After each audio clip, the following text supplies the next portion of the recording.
It's raining. And I don't want to get out of bed. You have to get up. It's community meeting day. Well, can't I watch it from right here? Listen, I'm gonna go. The audience is lining up and I want to get my seat next to Lamb Chop. Lamb Chop is going to. All right, I'll get up. DJ Mr. Fresh.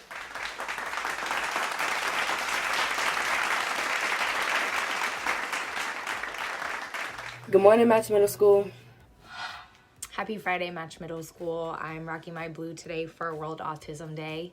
I just wanted to quickly say that I have been so impressed with all of the hard work and perseverance that I've seen from all of you during our remote schooling. I have watched TikToks, I have seen annotations, I have read essays, I have seen Google Forms as quizzes. I know that you guys have been logging hours and hours on Khan and texting your scrap paper to your teachers. I have seen students going to content hangouts and homeroom hangouts and reaching out to their teachers for the help and support that they need. Thank you for your hard work. Please keep it up. We see you and we appreciate you. A few tips for next week. If you are finding working from home challenging, I know I do sometimes find it as a challenge as well. Some tips that have worked for me.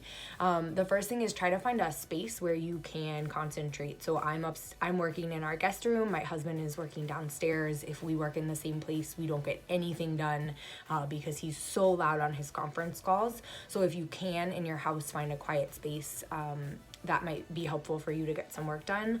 The second thing that I recommend is making a daily schedule. I use this, but it can be something as easy as a post-it note. Maybe just write down what it is you're gonna work on. That can be really helpful for you to get your assignments done each day. The next and probably most important thing is that you should reach out to your teachers or your classmates if you need help or support. Text them, email them, join a content hangout. We are all here to help you. We all got your back. And the last thing that I recommend for next week is just that you try to do some reading. I'm right now working on 2 books. I'm working on Michelle Obama's Becoming, and I'm working on Culturally Responsive Teaching and the Brain. I try to read at least 1 chapter every day, and I choose which book feels more interesting to me that day. Those are my tips and tricks for next week. A couple of quick announcements. The first is that quarter 3 was scheduled to end today. We decided to extend quarter 3 until after we return to school, so you have some more time to make up any assignments that you're missing. You should really be thinking of this as an opportunity for you. You should really be thinking of this as an opportunity to bring your grades up. If you're not proud of your quarter 3 grades yet, make sure you're doing all your assignments. This can really help your grades.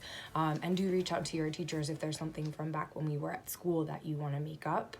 Last announcement is that we don't have school next Friday because it's Good Friday, so all of your assignments next week will be due on Thursday, and you should take Friday to get outside and stay far away from other people, but spend some time for yourself and for your family.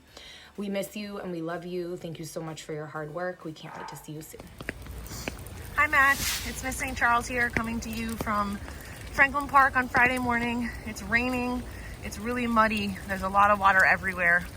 I just wanted to check in, say hi to everyone. This is how I start my day every morning, is by walking Moose. He doesn't care if it's raining or snowing or really hot or really cold. He needs to be let outside and taken for a long walk so I can get my work done. So this is how I start my day. It also helps me in the morning get some fresh air, helps ground me. On nicer mornings, the walks are longer and I get to, get some nice time outside. I know that some of you might be feeling scared or sad or angry or anxious, or a variety of feelings. And I just want to remind you that every feeling that you feel about this is valid. This is a scary time. This is a time that we've all never lived through before. So we need to take it in strides and support each other and support ourselves. So make sure that you are doing something for yourself that makes you happy, or that brings you peace, or that brings you joy. Just like Moose loves being outside and sniffing the grass and eating the leaves, it brings me joy to bring him outside to be able to do those things. You are all beautiful, you are all amazing, you are all enough, and you are all loved. We cannot wait to see you back at the middle school in May.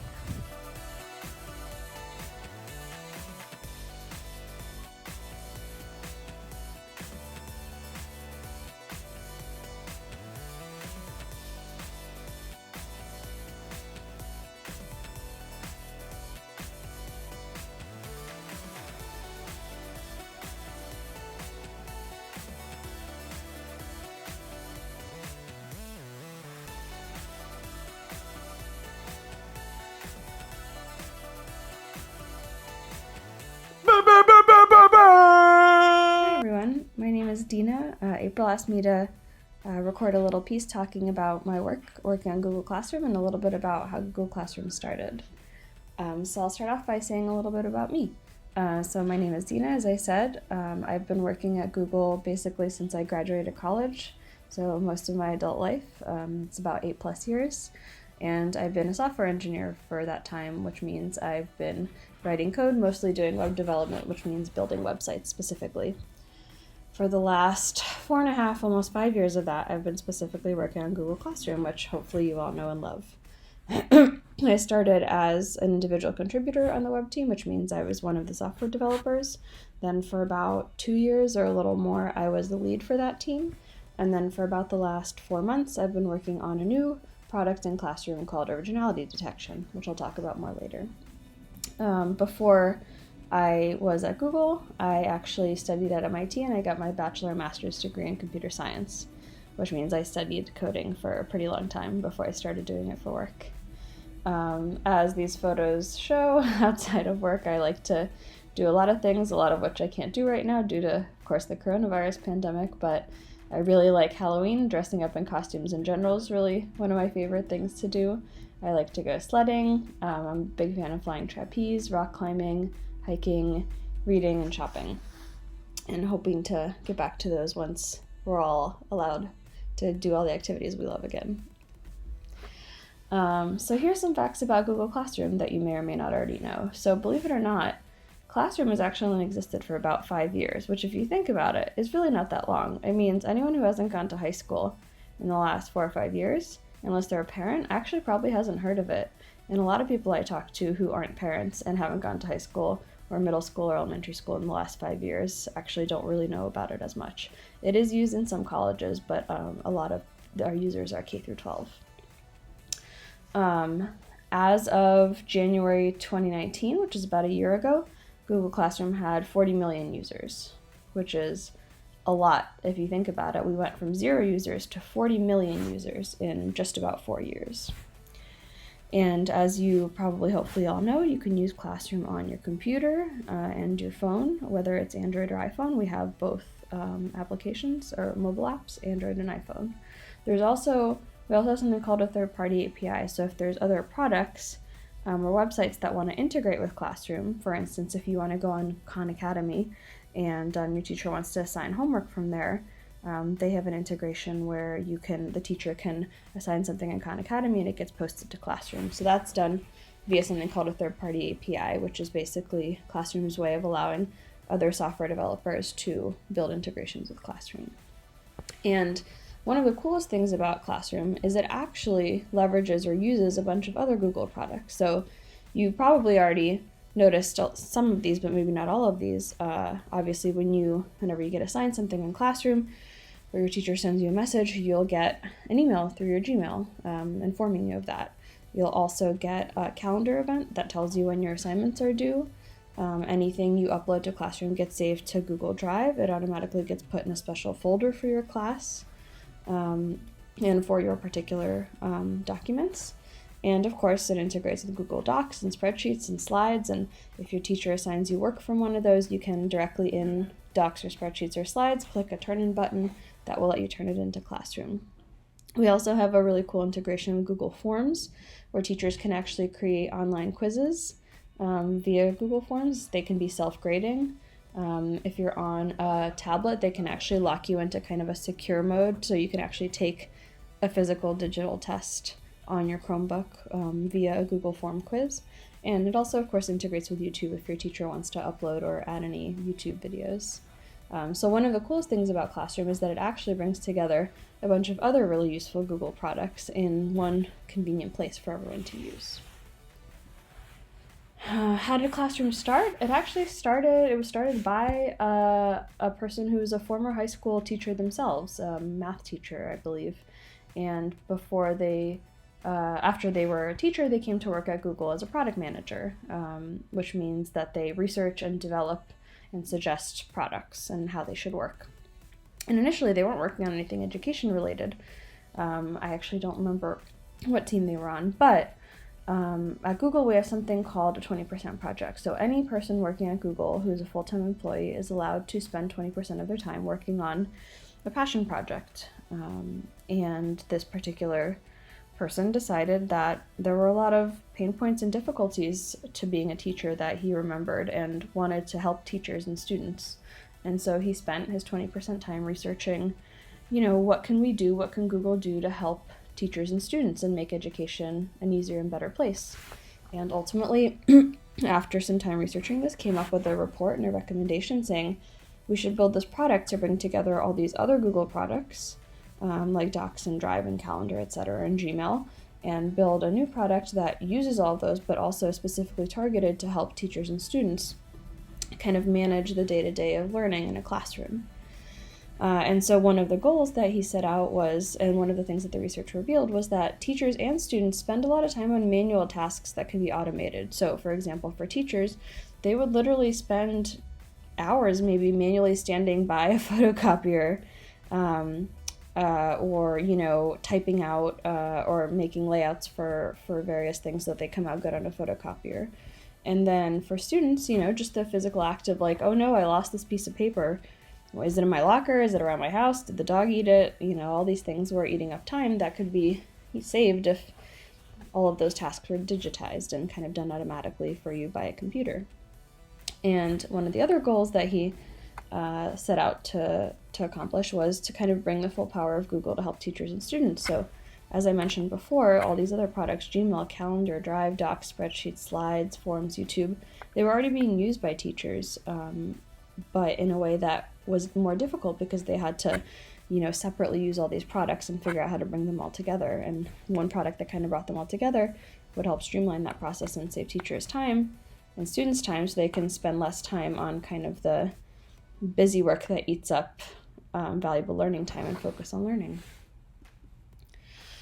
And so since it started about 5 years ago, Classroom has grown up a lot, and a lot of features and really cool features have been added. So here's just like a sample list of some of the features. Some of these are more focused on the teacher and some are more on the student. So for example, one of the first things that were added was something called scheduled assignments, which means a teacher can go in, create an assignment, and say, I want this to go live for all students on Tuesday at 9. And they set it up and it just works, which is great. Another thing that was added was something called personalized assignments. So basically, if a teacher wants to assign a particular subset of students in the class extra credit or an additional assignment or some additional resources or materials to help them learn better, they can now do that. They can assign work to a subset of the students in the class and not necessarily every single student if it's not applicable to everyone.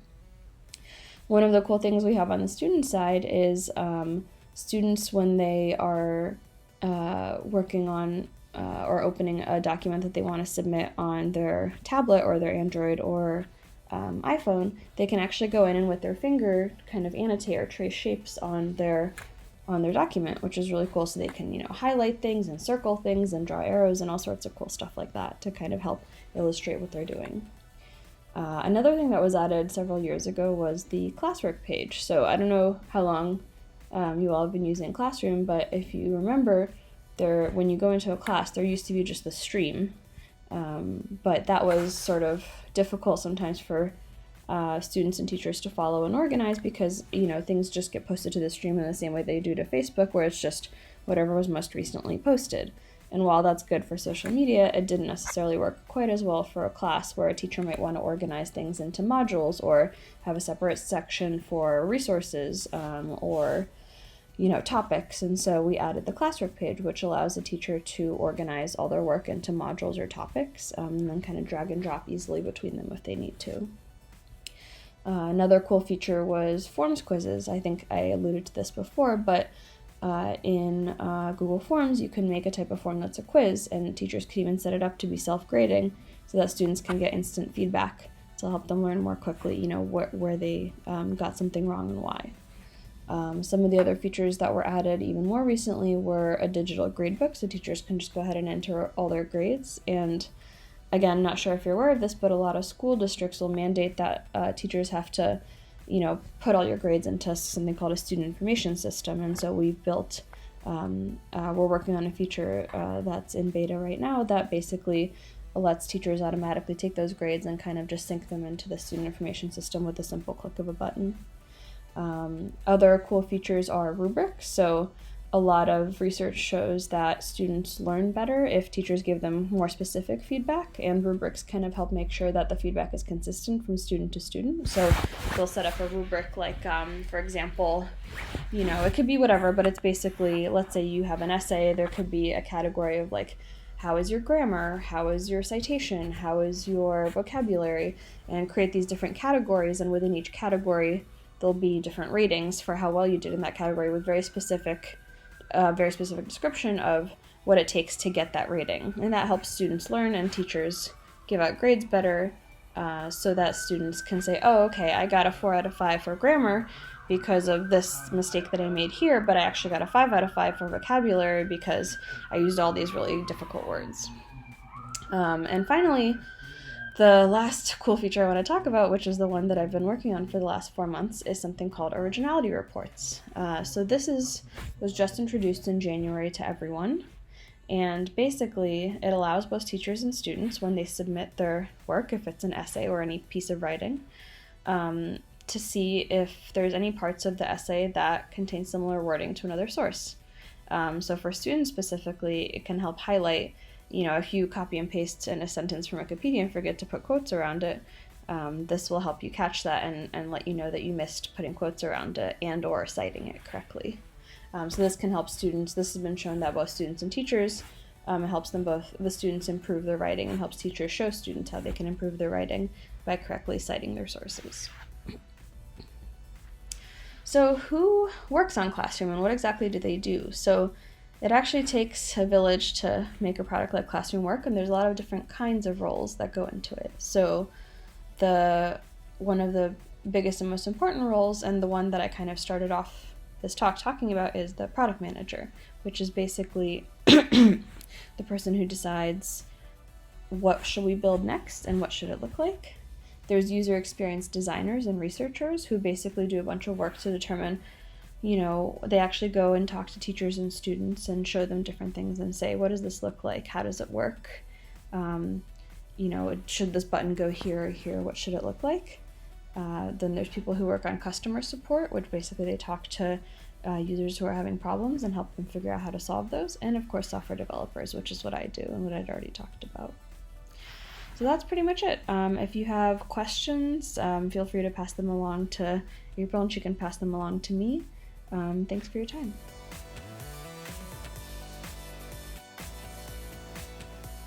Hi, Match Middle School. Today is World Autism Day, and my family and I took the Kindness Challenge through Autism Speaks, and we spread different messages of kindness throughout social media today. Autism affects about 1 in every 54 children. People with autism can sometimes struggle with social skills, speech, and nonverbal communication. Research shows that early intervention leads to positive outcomes later in life. Great. And let's give a shout out to all of the Match staff that wore blue to light it up for autism. Bye.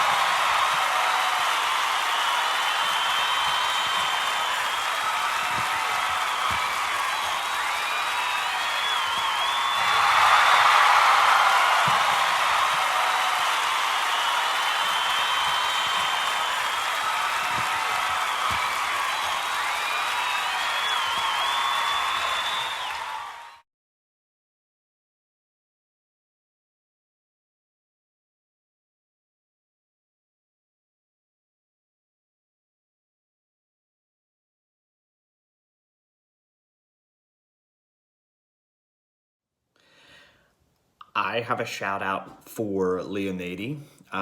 She has been super on top of getting all of her assignments done. I've been really impressed with like how early she has been doing them. Like stuff is posted and I know she's like working on it right away.